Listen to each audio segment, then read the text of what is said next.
to head for the West Indies, luring Nelson away from the Channel.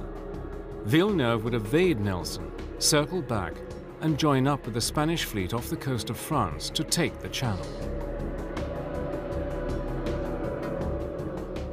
But the British were not so easily fooled. You can't outwit the British at sea. The British understand this element far better than the French, and far, far better than Napoleon. They anticipate his every move. And not only does Nelson chase Villeneuve all the way to the West Indies and back, but another British fleet meets him off the coast of Spain and gives him a beating on his way back. His nose blooded, unable to rendezvous with his allies, and with Nelson in hot pursuit, Villeneuve panicked. Instead of heading towards the Channel, he sailed into the port of Cadiz. Nelson, on board HMS Victory, decided to anchor 50 miles from Cadiz and ordered his frigates to watch the port.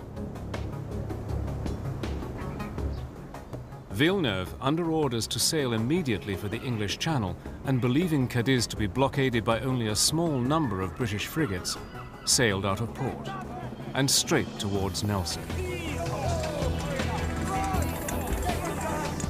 Nelson understood there was no point fighting a battle that was inconclusive. There was no point engaging in all the drama and cost of a full-scale fleet battle if you couldn't annihilate the enemy.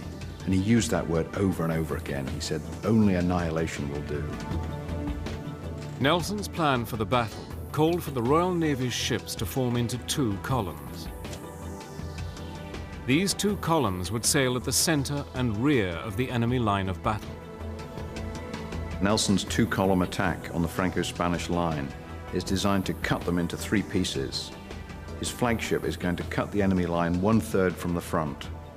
And the purpose of that is to destroy the enemy flagship, to take out their command and control center, to leave the rest of the Franco-Spanish fleet as a confused mob. Nelson was the ultimate risk taker. Before almost every battle, he says things like, glorious victory or Westminster Abbey, meaning, you know, he's either going to die a hero or he's going to achieve victory. On the morning of October the 21st, 1805, 40 miles west of the Rock of Gibraltar at Trafalgar, the two great fleets drifted on a light breeze towards battle.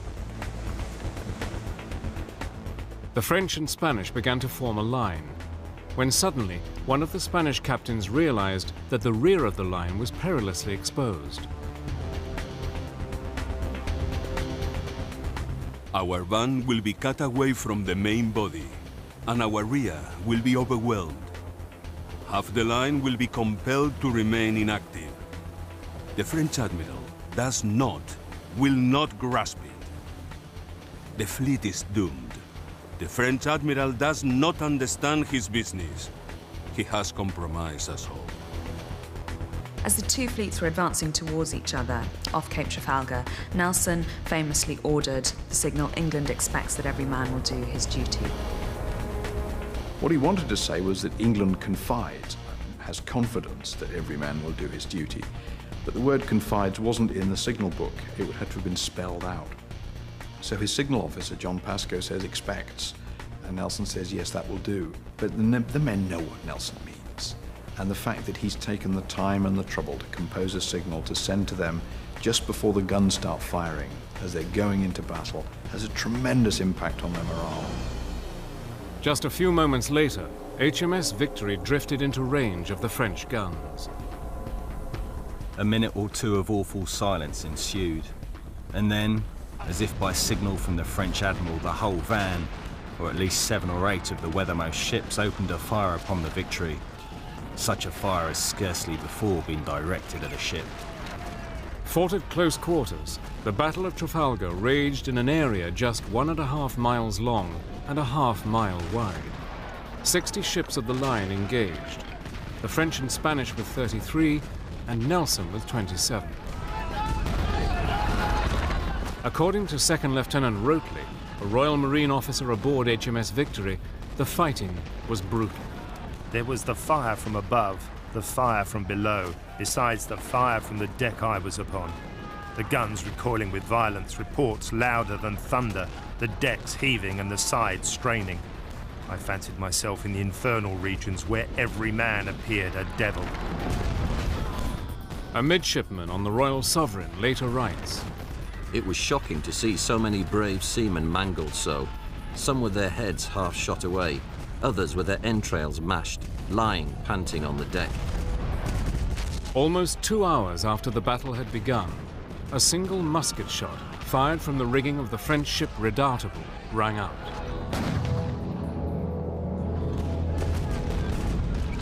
Though it was only one of tens of thousands of shots to have been fired that day, its impact was the most devastating. The battle that had been masterminded by Britain's hero of Cape St. Vincent had all but been won, but Admiral Nelson lay dying.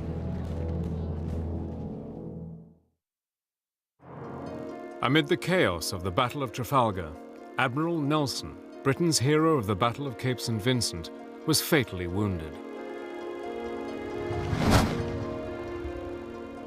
A musket ball fired from the rigging of the French ship Redoutable entered his body through the shoulder, pierced his lung, and severed his spine.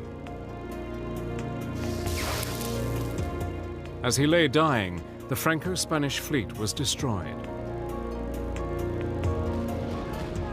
Trafalgar had been won, but the cost of the battle had been high and British losses were heavy. Almost 450 killed and another 1,300 wounded. HMS Victory sustained the heaviest losses of any British vessel. 57 men killed and 110 injured.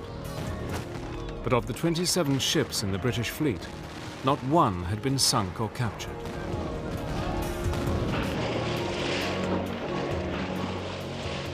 For the French, it was a different story.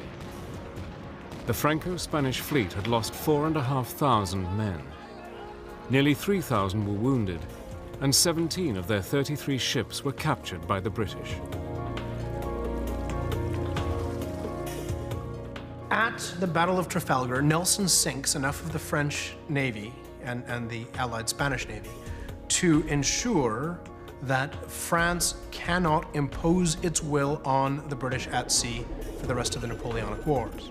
The Battle of Trafalgar is the ultimate naval combat.